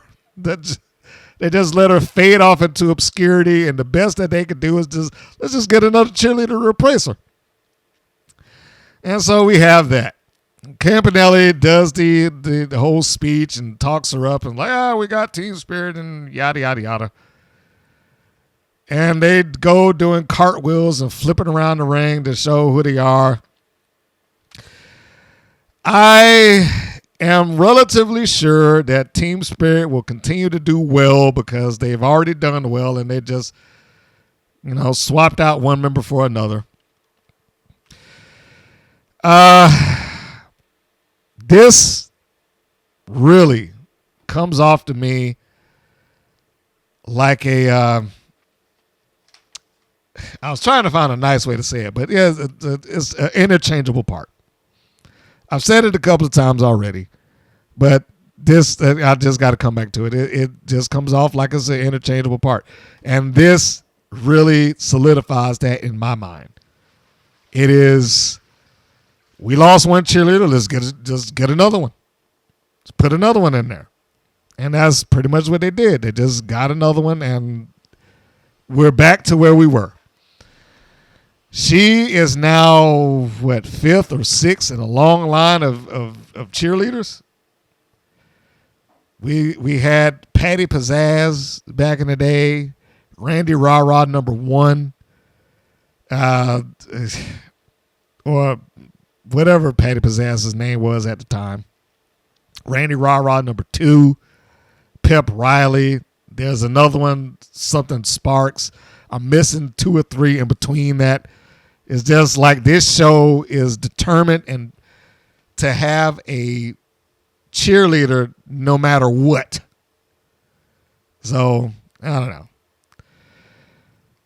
I don't want to say the odd thing, but Randy Rah-Rah is, or the former Randy Rah-Rah, I should say, surprisingly, the gimmick that she uses on the independents is almost like nowhere near that.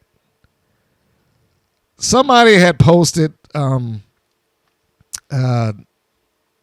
link to her Instagram, and when you look at that, it's like there's nothing about her that comes off as a cheerleader, which only makes me go back to things like when he's like, well, the gimmick is you. I'm not entirely sure about that. Like, I'm pretty sure if she had a desire to be a cheerleader as a wrestler, if that was the gimmick that she wanted to have, she probably would have done it. As it is, she comes off like as another mean girl, quite honestly. In that regard, I will defend WoW in saying they have too many of those already. Lana Starr is the mean girl. By proxy, Penelope Pink is a mean girl. Abilene Marverick is now the new mean girl. So, I can see if that were what they were doing and she presented her name, Kelsey Heather is the name that she works under. And apparently they said that she declined to return for a new season, that she was looking for a tryout with WWE. Some people said that she had a tryout with WWE. And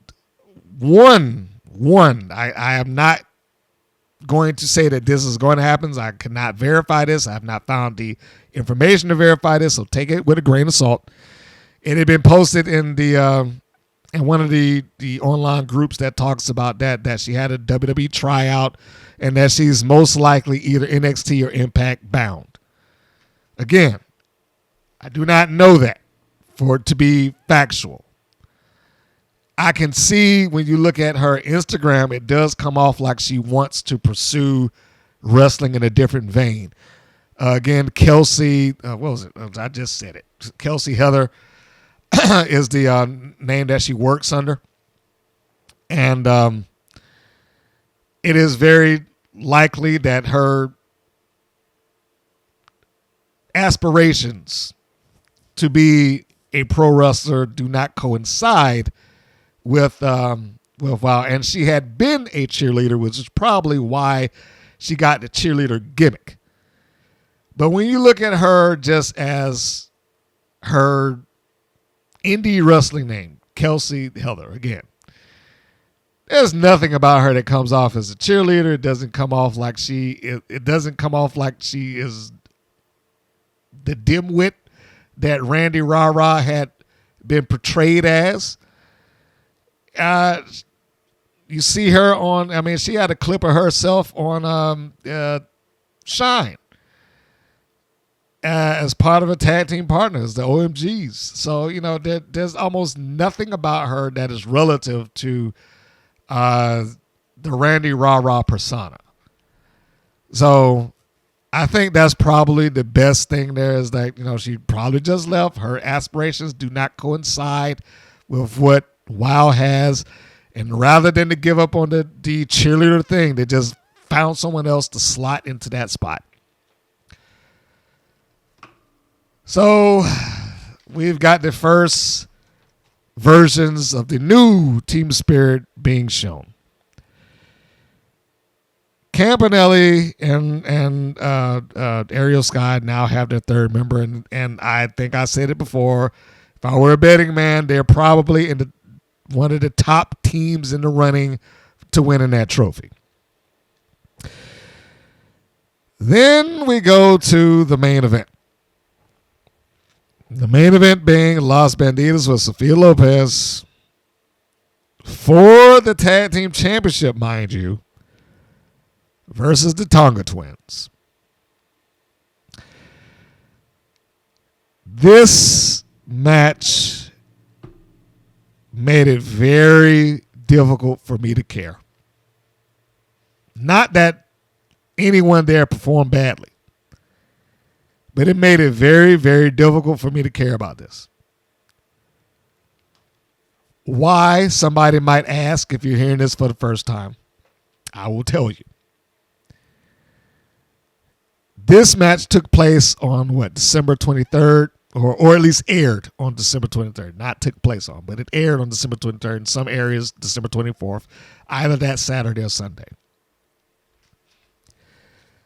Los Bandidos has not won a match in 3 months. Over 3 months. I'm being generous to say 3.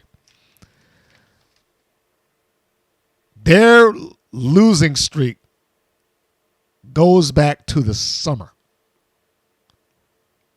August is the last win that they have on record. August 5th.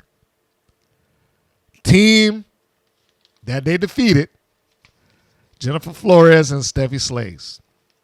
A team that loses to pretty much everybody. any other team that they went against that had any sort of track record in that company, the Mother Truckers, who they lost to multiple times. Miami Sweet Heat, who they lost to, another heel team who they lost to, I don't want to say brutally, but very convincingly. Team Spirit, who they lost to. The Tonga Twins, who the last time they fought them was also a title match. And they lost to them in September. This is very hard to bypass that and overlook it and say that, well, they have a chance now. They have lost and lost and lost and lost and lost. Why would I ever look at this match and think that, oh, okay, well, this is going to be different? The booking didn't even bother to try to give them some wins leading into a championship match or some wins leading into a major angle. Los Bandidos is done. They're done. They have nothing left. All they're there for is just to be a relatively high-ranking job team to the other teams that are there. They can't buy a win. And Sofia Lopez, by proxy, is become a third or fourth tier manager. There was no reason for me to look at this match and think anything differently. How did they even get the match? That wasn't even explained. I mean, beyond the fact that you could always pass it off like, hey, well, the Tonga Twins just have an open contract. You could always pass it off as that. That is always the possibility. But seriously, why are they even in this match? They already had a tag team championship match to the same team and they couldn't do it. Then they lost to the Mother Truckers. Then they lost to Miami Sweet. I mean, they lost to everybody. Why are they even here? They have been jobbed into oblivion. And whereas, I want to give them the credit to say, whereas they have performed well, probably better than the Tonga Twins deserve. Not that they're bad people, but between the two of them, I would say Los Bandidos, who are, they're not sisters, but between the two of them, Sanchez and Rivera come off as the more polished team, but they don't get that. They do not get the opportunity to really shine like that. They should have had some kind of wins leading into a championship loss or leading into a major angle loss, especially if they were going to be attached to Lopez because, like I said, it makes Lopez look bad by proxy. I wrote down on my notes when I was watching this, the Bandidos performed great, but they have no resume of victory for me to care about this. The bulk of the match is them cutting off Chaos. They putting the heat on her once they cut her off. But it's essentially what you would expect out of it. They double team her for a little while. Chaos tags off to her sister Kona. Kona comes in, she does the cleanup, and then they just win. They do a double Samoan drop, and they beat them flat. There's no debate to it. They just win. This is absurd to me. I'm sure there are, the wild faithful like, this match was fantastic. I mean, never mind the fact that the video of this match is like 8 minutes long. 3 minutes of that is the intro. So the match is probably about 4.5, 5 minutes. Now, I will admit this much, because I know I get on them with their time frames a lot. When you are an hour program, it is very difficult to squeeze out a match that's going to go 10 and 15 minutes long, unless you're going to sacrifice, a good chunk of your show. That much is absolutely true. But every once in a while, it would be nice if they did allot some time to make the match look like it was a lengthier, more intricate contest instead of just, we're going to do these 4 minutes and then we'll just beat you clean. We'll beat you flat in the middle, which is what it was. It was just them beating them flat in the middle, and that's what happened. McLean says that WoW represents the best women wrestlers in the world. I do not see that at all. They have some fantastic talent there. I'm not going to say that they don't. I will never discount that they have talented women there. As I just said, the Banditas. The Tonga Twins are talented. They probably need more polish, but they're talented. Jesse Jones. Fury, returning Amber O'Neal, former NWA Women's Champion, Abilene Marverick, former NWA Women's Champion, Exodus, Genesis. I could probably go on if I was picking through their roster. There's a lot of talented people there. WoW does not necessarily give them the platform to show that. And I think there are a few of them, I just talked about Randy Rara and her decision not to return at least this season. Along with Flores, we talked about her before. We talked about Wrecking Ball before. There are a few of them who I think desire a little bit more out of their wrestling than what they're getting right here. It's probably not meeting what they need out of their career. Leia Makoa, who is, left a couple of months ago. Twitch the Gamer, who left several months ago. And there are a few. But it also comes back to me feeling like, okay, this only shows how replaceable they are. No one there is a big enough star, which goes back to what I said about the Jeannie Buss saying that we want our own Rock or our own Cena. You're not going to get that. Everybody there is the same thing. Everybody there performs at the same level. Everybody there, more or less, with the exception of a segment here or a segment there, everybody there more or less performs at the same level. There's not going to be any difference to this. It's a shame. This show, for me, and I'll only say for me, is completely passable. I would be interested in the next month or so to get the ratings to see what this did. I cannot imagine that, unless it's just morbid curiosity, I can imagine that this did high. I would be shocked if it did, but I cannot imagine that it went high. The end show notes that I had, the Mighty Mites jobbed out in their debut. The VIP nickname sounds better than the Governor's Daughter, in my opinion. David McLean comes off to me like the guy in the theater who just can't stop talking to the damn screen.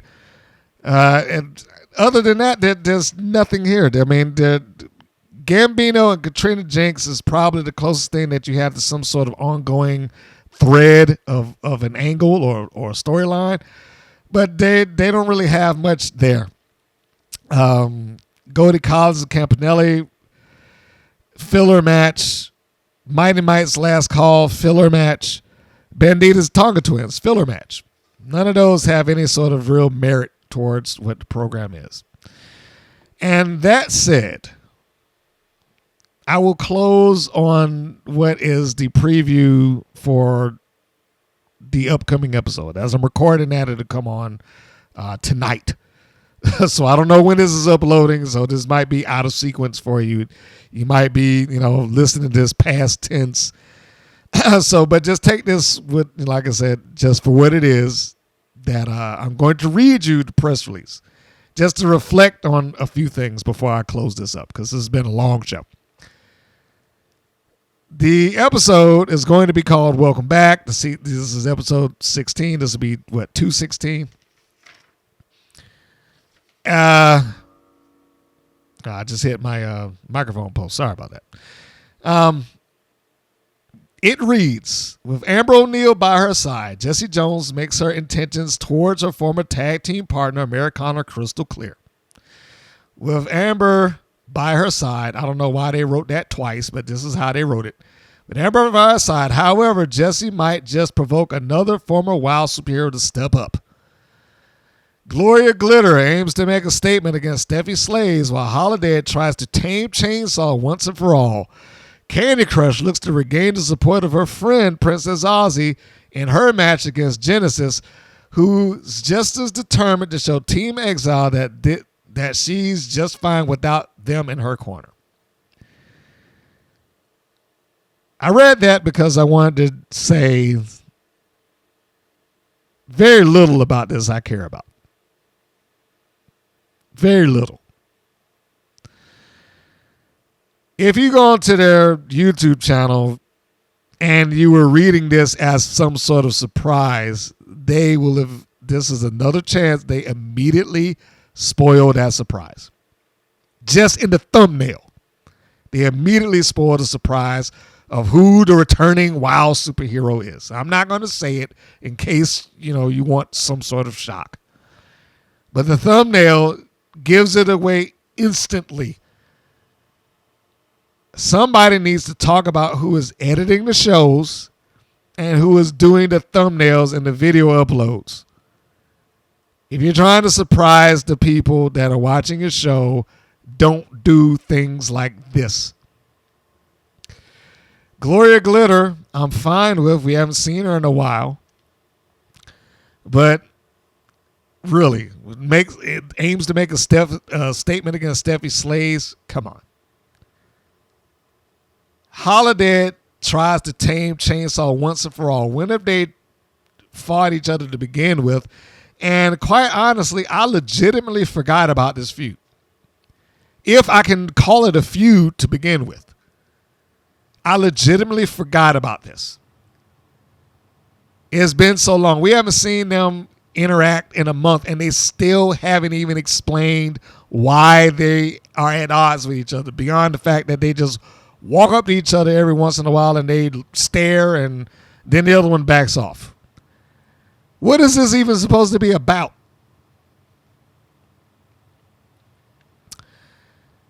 And then we have Candy Crush looking to regain support from her friend Princess Aussie. This is a angle that they started probably 2 months back without me having to look through my notes. But it's been at least a month and a half ago. Never mind the fact that both Candy Crush and Princess Aussie have both been on the show since this time, and it has not been addressed, brought up. It hasn't been mentioned. It hasn't been shown in the video package. It hasn't been talked about in the promo. None of it. It's just we expect you to remember these things when we just bring it up. 2 out of the half of this show I care nothing about. Because it's been so long. Why would I care? They let it cool off. Holiday and Chainsaw, inexplicable rivalry over nothing that has not been explained once. I'm supposed to care about. And then this whole Team Exile thing. We don't even know why they started beefing in the first place. And we're supposed to care about them. And Princess Aussie and Candy Crush. Why is this important? I honestly just, I don't get this. I don't. And, of course, Bullets and Bourbon, which I'm sure they're not going to go by that name on WoW. Amber O'Neal and Jessie Jones against Americana and her surprise guest, who I guess happened to be in town that week when all this was going down. Gloria Glitter versus Steffi Slays may be the only match on here that I would even remotely look at with some sort of level of entertainment because there's nothing attached to it, and I know who's going to win. Stephanie Slays ain't winning this match. I will be absolutely dumbfounded and shocked if she pulled one out of the hat. And that's what it would be. It'd be out of the hat. But Stephanie Slays ain't winning this. And there it is. That's wild for you. That is the entirety of this show. That was the review. In my opinion, it is a completely passable show. Not that it didn't have good people in it. Not that it doesn't have people who didn't perform to the utmost of their ability. But if I will stand on this until they do something different. If WOW does not change the format, there is no reason for them to ever sit there and be like, well, we're the best in women's wrestling. There's too much other content out there. There's too many other places and too many other avenues where wrestling fans can go. The only thing that they have to stand on is the people who don't know about it. The people that watch that Entertainment Tonight special and have no idea that Impact Wrestling exists, who have no idea that MLW exists, or NWA, or AEW, or Independence, or Shine, or Shimmer, or this. Those are the only people that's going to look at that and be like, well, okay, yeah, this is women's wrestling. I didn't know that existed. Those are the only people that are going to see that and care. Outside of that, they have a hurdle to jump just with the fans who don't care about women's athletics, much less wrestling, women's athletics. And again, to say nothing of the fact that they got to get past the fans who look at that and like, yeah, that's okay, but did you see Charlotte versus Ronda Rousey or Becky Lynch taking on whoever? Or Trinity Fatu when she went against Deonna Purrazzo in the main event of their streaming, pay-per-view or whatever the heck. Those are the things. Those are the people that they got to contend against. That's where some of those girls who are leaving are trying to get to. Twitch the Gamer has been on Ring of Honor television. Now, I don't know if that's really helping her at all. But as Vert Vixen, I'm sure she's getting more respect out of the wrestling community rather than being on WOW as Twitch the Gamer. I'm sure Leia McCoy, I forget the name that she works under on the Indies, is probably getting more views and respect from the wrestling community from that than as Leia McCoy on WOW. And that's the decision that a lot of them have to make. Quite honestly, do you want to be, on WOW, which is, national television, syndicated, gets a lot of coverage, part of essentially the CBS family, and, airing globally?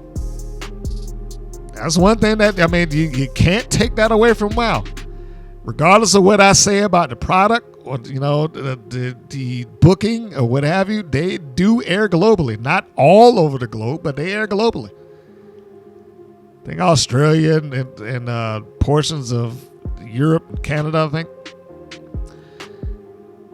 It certainly is not going to, diminish unless they do something really terrible and their ratings just bottom out. I doubt that it's going to go, and they also got a multimillionaire backing them up. She could probably keep funding this as long as she feels like it. Like I said, the Lakers are probably paying for this show. You can make that decision and be on that show because it's comfortable and you only got to be there maybe 3 or 4 times out of a year and do a ridiculous amount of tapings when you go. Jesse Jones said it in that special. We do about 16 to 18 matches a day when they do their tapings because it's marathon tapings and they do all of them for the next 3 to 4 months in a weekend, which to, I guess, the average viewer sounds like, oh man, that's incredible. To me, that's crazy. At least crazy in the sense of trying to keep some level of continuity Or you can do all those things, or you can bet on yourself and try to take your brand and your talent and go find whether you can get on with a Ring of Honor / AEW or Impact, TNA, MLW, NXT, NWA, WWE. You can try and go for that. And let's be fair. If you're at WoW right now, that's a solid, steady thing. Probably not enough for you to just quit your job over at this point, but it's a solid thing, and you know that you can come back to it. You got to really be willing to roll the dice and bet on yourself to make that mark if you're leaving WoW. And it's impressive to anybody that does. It's impressive to anybody that does. Much the same way I said about guys like Cody Rhodes when there's like, you know what, this isn't working for me, I need to go. And maybe I'll come back one day. Might take 3, 4, 5 years, but maybe I'll come back one day. Some of those girls that left WoW, you know, they may have to do the same thing. They got to roll the dice, see whether they can go. That ultimately, getting back to the point, that is the decision that they are probably going to have to make. Whether they are going to sit in WoW and just be relegated to where they are, or go someplace where they can probably get themselves over based on their talent. And with that, I will close this program. Thank you for tuning in. It has been exceptionally long. Like I said, it was a lot to unpack. But I appreciate you tuning in. I hope the chapter markers help so you can jump to what you want to hear when you want to hear it. And if you are so kind, like, share, subscribe. If you're listening to this on your favorite podcast, please, download. You might want to leave a comment or like it there. Subscribe to it there. If you're on YouTube, like I said, do the YouTube things, like, share, subscribe. Your comments are always welcome. I appreciate it because some of you provide me with information that I was not aware of at the time. So if you know anything about some of these wrestlers that I have not mentioned or that I'm unaware of, please keep that information coming. I do love it. And I do love that you share it with me. Also, for those who are new and have not found that, you can find all links to everything that the WPN and this program does on the website, WPNWrestling.com. Everything that I do, or all links, feed out to that. You can catch the 24-hour feed of former matches featuring some faces that you may know. Yeah, you can get all the podcasts that have been done. They all feed there.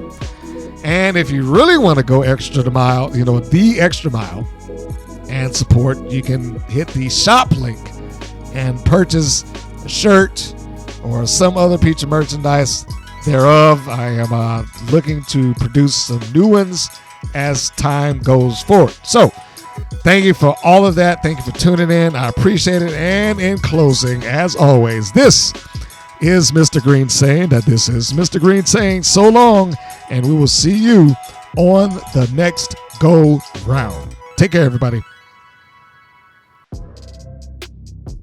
Thank you for listening to the WPN's Rights and Wrongs of Pro Wrestling. If you have questions or comments, please contact us via our Facebook or our YouTube channel at the Women's Pro Wrestling Network. If you're new to the WPN, feel free to subscribe to our channel and like our page. We appreciate your support. Thank you again for listening.